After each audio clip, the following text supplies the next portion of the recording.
Translated and dubbed by Embargo Studio. In the past few years, the relations between Russia and Ukraine have been pretty tense, and Vladimir Putin repeatedly threatened Ukraine.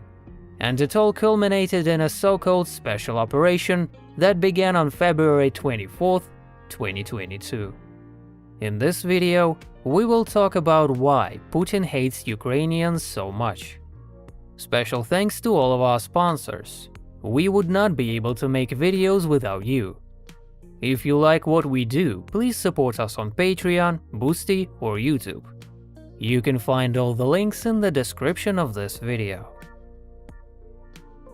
The first reason is a separate national identity.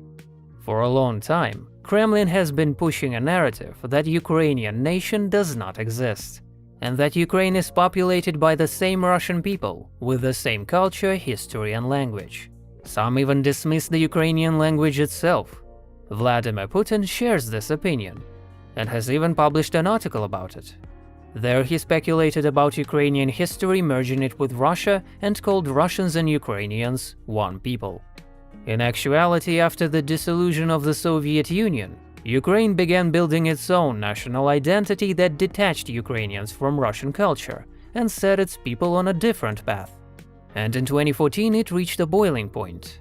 After annexation of Crimea and the conflicts in Donbass, Russians were perceived as hostile, and Ukrainian identity became widespread in all of the Ukraine, even in the most pro-Russian regions. Of course, Putin deems this national identity unacceptable, and the main goal of the operation is to eliminate this growing trend. This can be observed in occupied territories where dissenting opinions are often silenced and suppressed. Ukrainian legacy is being destroyed. Schools in occupied cities will abolish Ukrainian language and lessons will be taught only in Russian, and Ukrainian signs and street names are being dismantled. The second reason is separation from Russia and another vector of Ukrainian development. After the collapse of the Soviet Union, 15 independent republics formed in its place, although many of them were still connected, both economically and culturally. Russia and Ukraine were still one of the closest post-Soviet countries. After the dissolution of the Soviet Union, Russia, Ukraine and Belarus were considered allies due to common roots and history.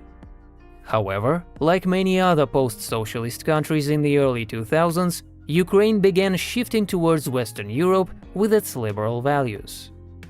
When the Soviet Union collapsed, it became clear that the socialist model was ineffective, while the Western one was more stable and successful.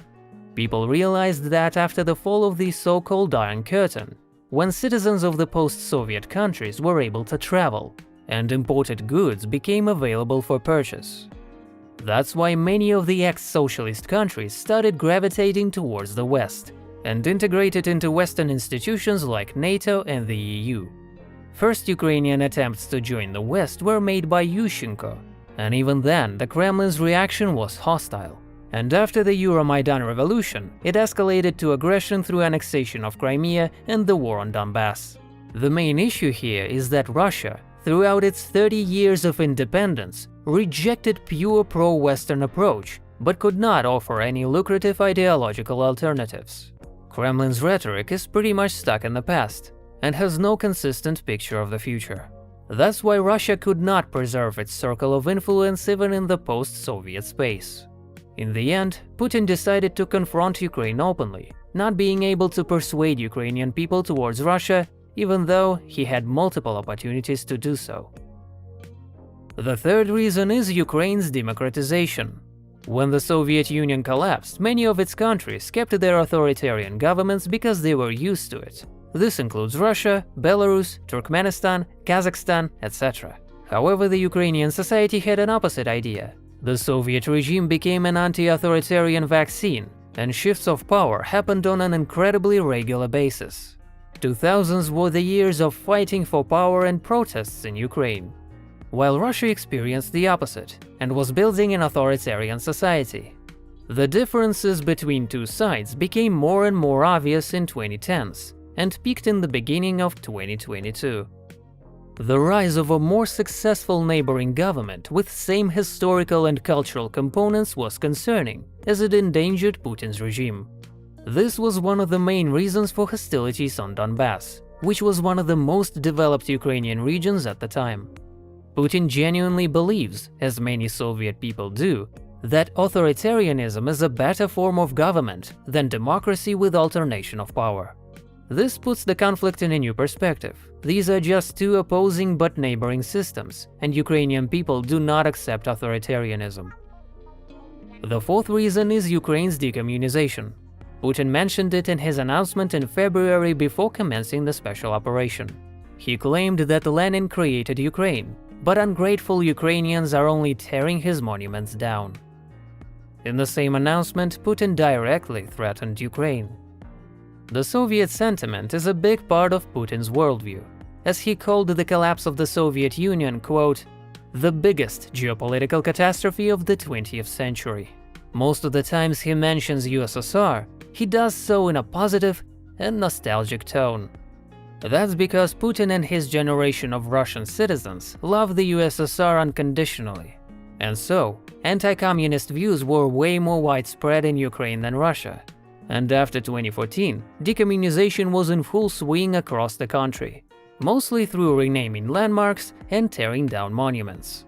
The Russian government always had a pretty negative reaction to that, and Putin kept responding with threats. What's interesting is that now, Russians are reconstructing Lenin's monuments and even put up red flags on the occupied territories.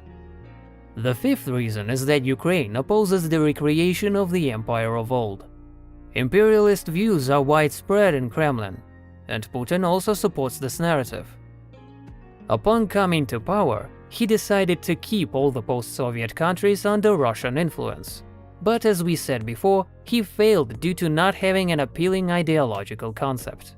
That's why in 30 years, Russia lost its influence in many countries, including Ukraine. Russia always treated Ukrainian land as its own, and Ukrainians as a part of its people, sometimes going so far as to referring to them as younger brothers.